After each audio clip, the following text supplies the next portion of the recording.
Akkam jirtu maatii waan EL Academy barumsa keenya irraan immoo kan qabannee dhufne dandeettii dubbisa keessanii kan madaallu ta'a jechuudha.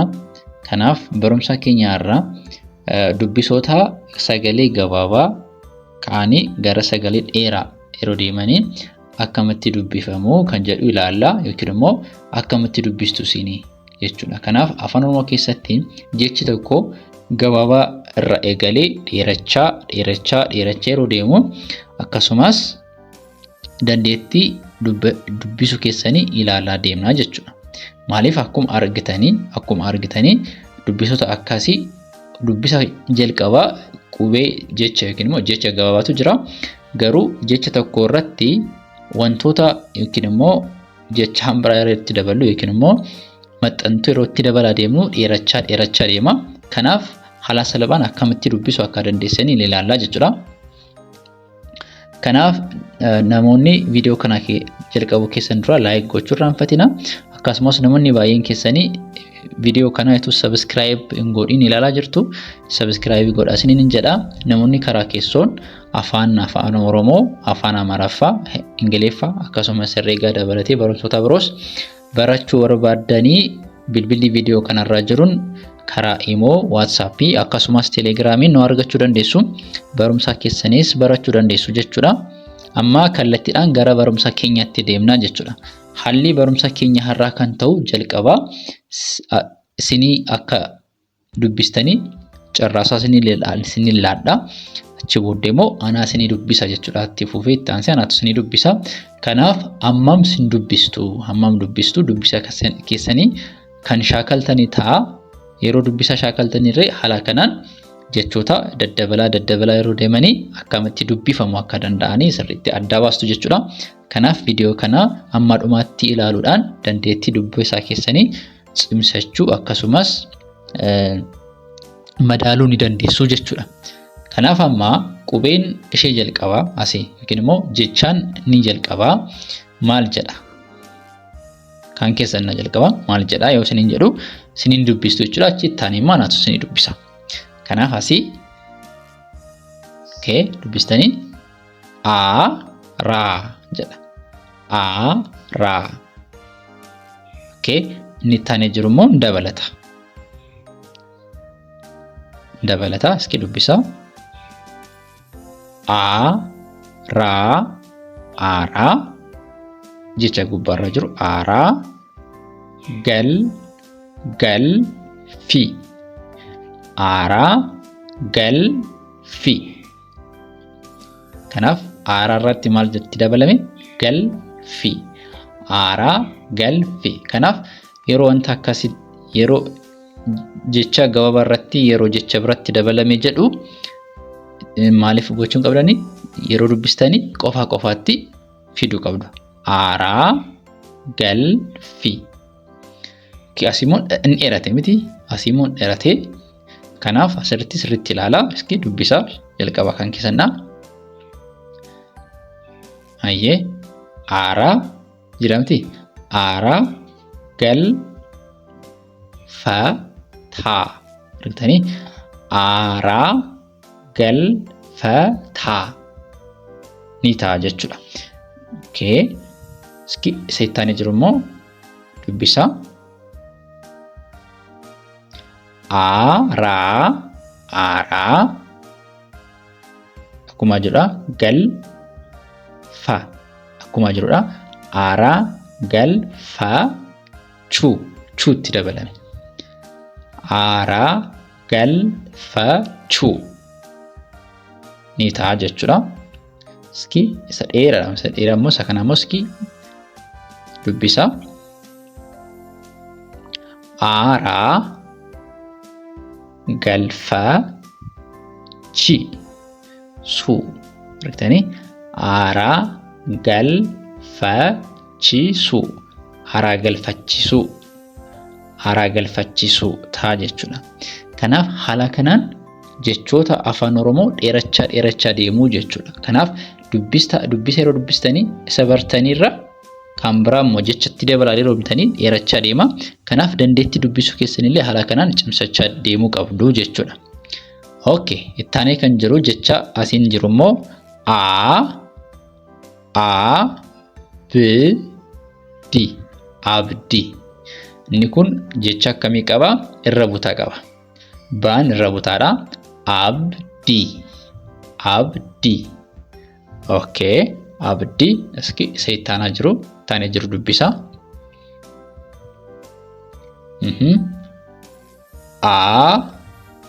abda jenna.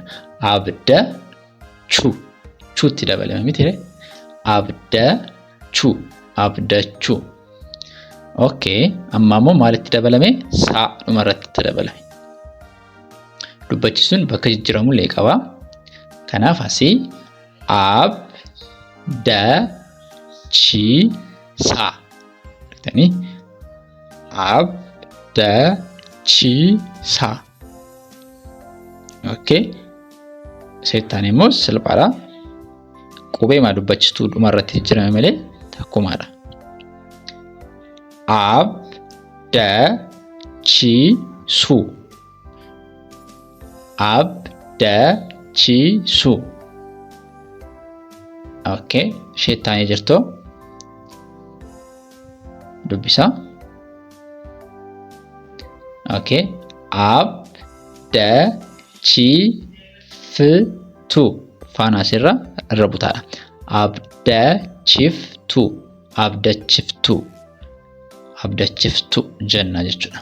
Kanaaf abdii, abdachuu, abdachiisaa, abdachiisuu, abdachiiftuu jennee dubbisnaa jechuudha. Okay. Jecha taanutti yeroo daballu jecha taanus jecha gabaabaarraa gara dheeraatti deemnaa jechuudha.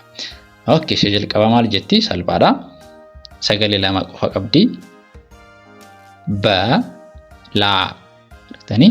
Balaa. Balaa.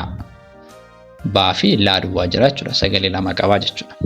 Asii garuu sagalee tokko, lama, sadii, afur qaba. Ishee dubbisaa jalqabaaf.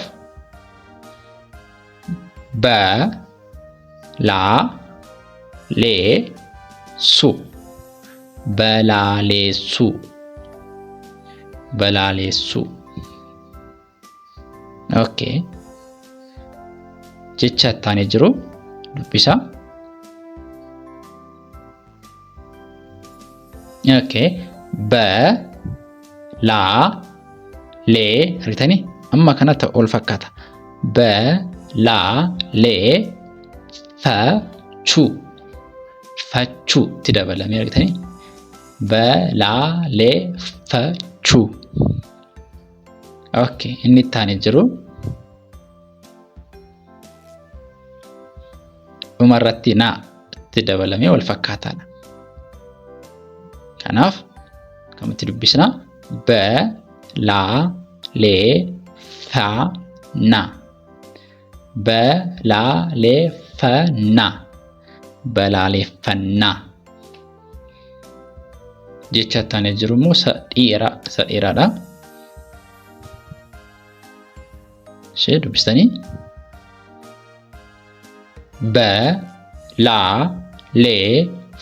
Balaleeffachiisu.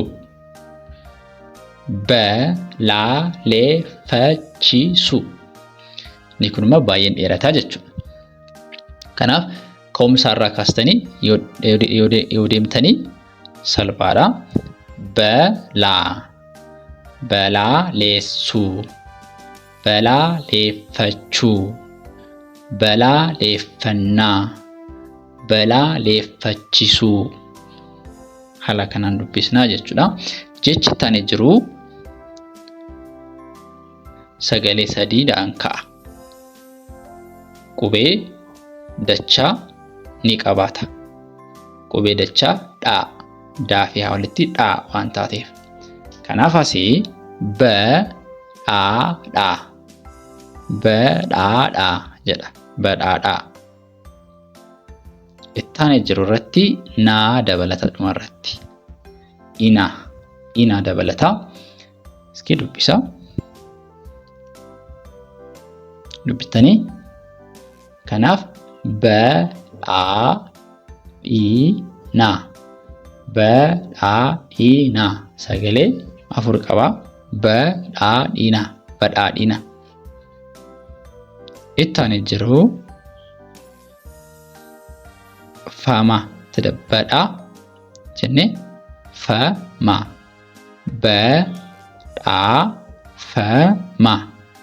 badhaafama ittaanee kan jiru immoo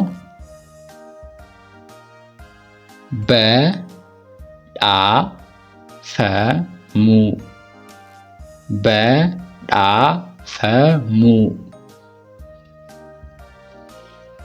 ittaanee kan jiru immoo isa dheeraa umma dabalaadhuma irratti umma kanaaf dubbisa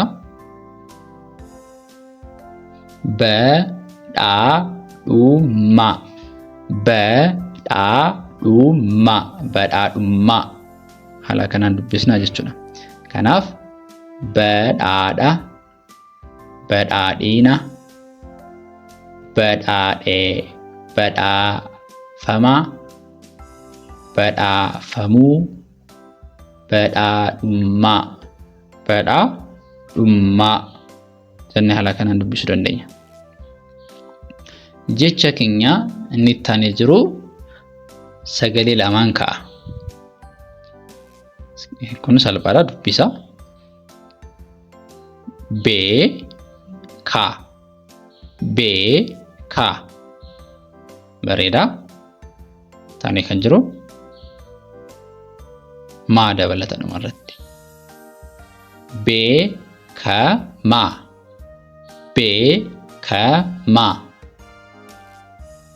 bareeda. Taanee jiru siisaa dabalata beeka irra butaataa jechuudha.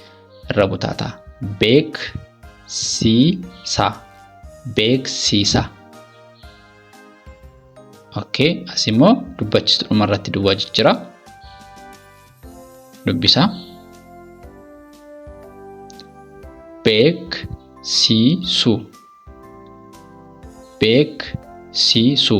beeksisu taane dubbistanii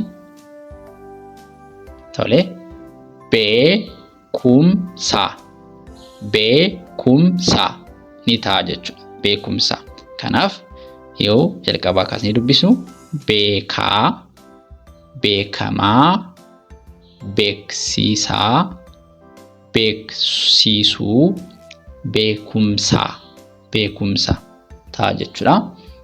Inni ittaanee jiru immoo inni kunis qubee yookiin immoo sagalee sadiin ka'a. Sagalee sadiin ka'a. Daawwanna asii waan lamadha naan lamadha. Akka jabeeffamee akka dubbifamu nu mul'isa nu agarsiisa jechuudha. Daawwanna. Okay, inni ittaanee jiru kan keessanidha. Dhuma irratti bakkana chuu bakka buusee. Okay. Daawwachuu.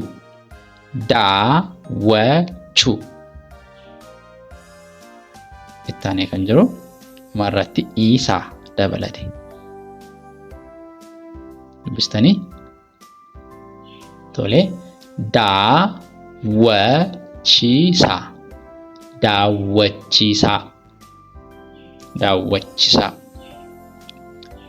Ittaanee jiru irraa dhuma irratti dubbachiistuu qubee dubbachiistuu jijjiire. Dubbistanii tole daawwachiisu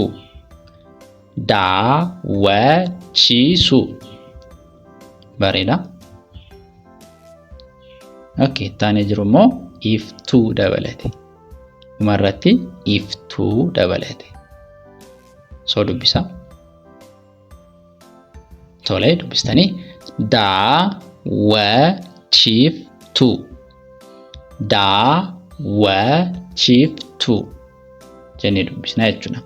Kanaaf jalqaba kaasnee yoo dubbisnu daawwanna, daawwachuu, daawwachiisa, daawwachiisuu, daawwachiftuu jennee haala kanaan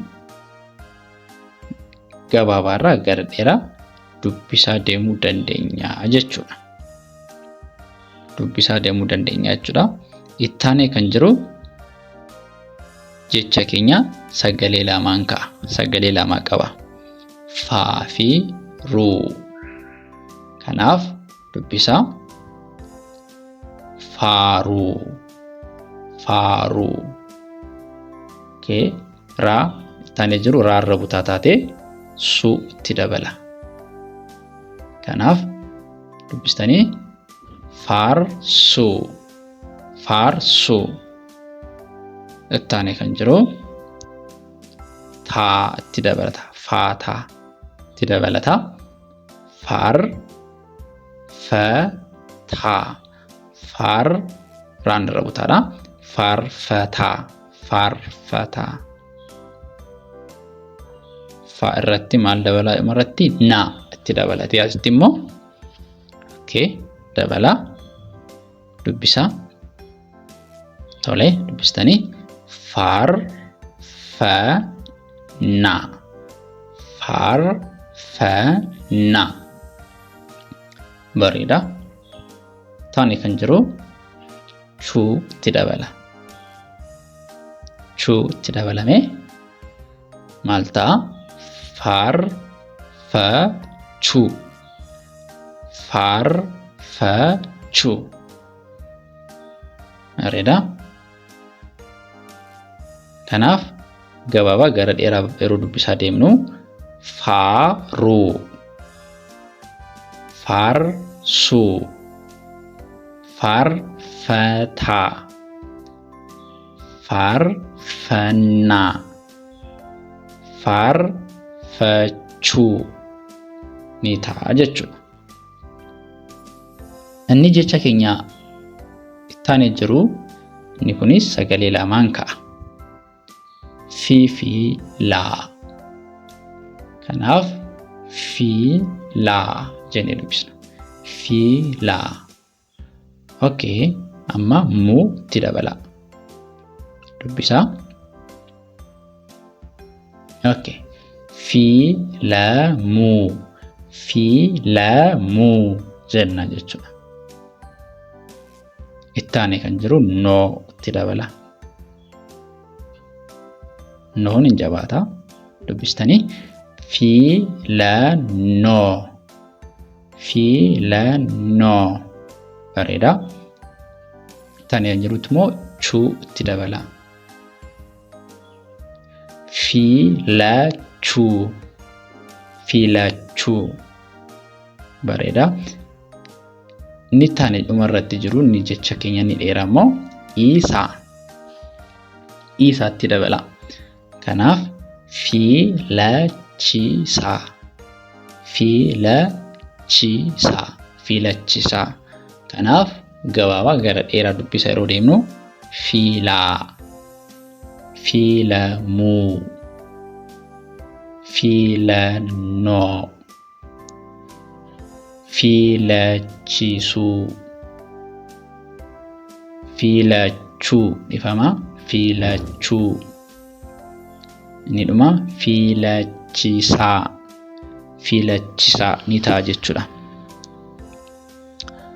Jechi keenya inni ittaanee jiru immoo sagalee sadiin jalqaba. Kanaaf dubbisaa. Maanaa siin jabaata lama waan ta'eef gammadaa, gammadaa, gammadaa. Bareeda. Ittaanee irratti immoo chuutti dabalame dubbisaa. Okay. Gammachuu, gammachuu, gammachuu. Kunillee gammachuu jedha. achi gammachuu irratti asii ittaanee jiru irratti isaa itti dabalame. Kanaaf dubbisaa. Tole. Gammachiisaa. Gammachiisaa. Gammachiisaa. Okay, inni ittaanee inni dhuma irratti jiru immoo qubee dubbachiistuu saa inni ture suutti jijjiirame. Okay, dubbistanii. Gammachiisuu. Gammachiisuu. Gammachiisuu jenna. Kanaaf gammadaa. Gammachuu. Gammachuu. Gammachiisaa. Gammachiisaa. Gammachiisuu. Gammachiisuu jennee haala kanaan dubbisuu dandeenya jechuudha. Tole, inni jecha keenya taanee jiru sagalee sadii qaba. Kunis galata. Galata. Galata jedha. Galata. Okay. Asirratti oomaatti dabale.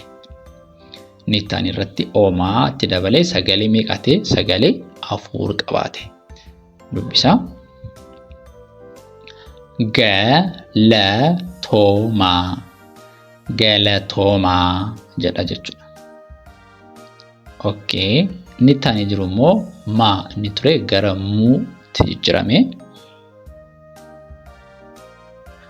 Dubbistanii. Galatoomuu. Galatoomuu. Galatoomuu jennaa jechuudha. Bareeda. Inni ittaanii irratti immoo fachuu itti daballe. Fachuu. Kanaaf. Okay. Dubbistanii.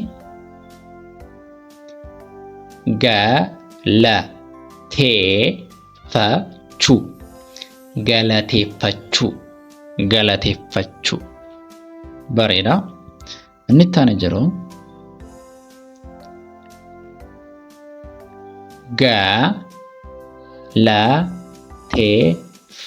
galateeffachisuu. Isuu itti dabalame jechuudha. Galateeffachisuu. Okay. Gabaabaa gara dheeraa yeroo dubbisaa deemnu galata.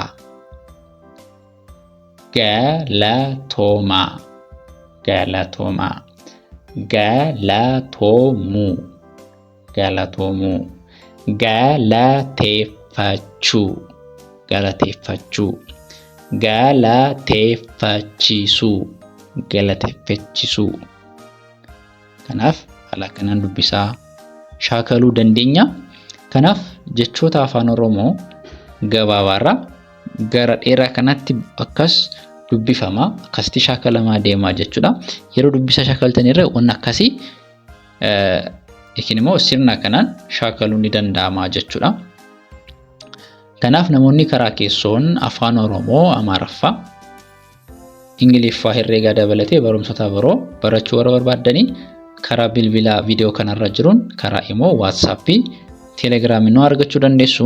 Barumsa keessaniif sirriitti barachuu dandeessu jechuudha. Viidiyoo keenya har'aa kanaaf akkaataa ture. Viidiyoo biraan amma walitti deebinutiin nagaan tura.